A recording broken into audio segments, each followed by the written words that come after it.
मेष राशींच्या लोकांच्या बाबतीमध्ये खूप महत्त्वाची गोष्ट, येणाऱ्या 29 मार्चपासून 7.5चा प्रारंभ तुमच्या जीवनामध्ये होणार आहे.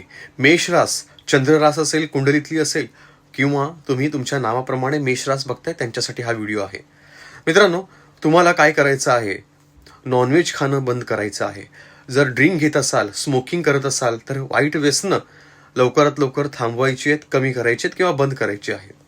गोमातेची सेवा करायची आहे. गोमातेला हिरवा चारा, त्याचप्रमाणे गोमातेला त्याकरता काही करता येईल तर नक्कीच दान नक्कीच करावं. आपल्या वजनाच्या बरोबरीचं जर का तुम्हाला गहू गोशाळेत दान करता आलं, ह्या वर्षामध्ये एकदा जरी तरी पण चालेल. तो दिवस एकादशीचा पण चालेल किंवा कोणताही शनिवार उत्तम. शनी महाराजांच्या मंदिरामध्ये जाऊन माफी मागायची आहे. ज्या पण तुम्ही चुका केलेल्या असतील, माफी मागायची आहे. आणि ज्या व्यक्तीला तुम्ही चुकीचं बोललेलं असाल, रागाच्या भरात बोललेलं असाल, त्यांची माफी मागायची आहे. येणाऱ्या काळामध्ये तुम्हाला त्रास कमी होईल किंवा तुमची प्रगती खूप होऊ शकते. शनी महाराजांची 10 नावं जी मी मागील व्हिडिओमध्ये तुम्हाला मी सांगितली होती, माझ्या कमेंटमध्ये नक्कीच पहा.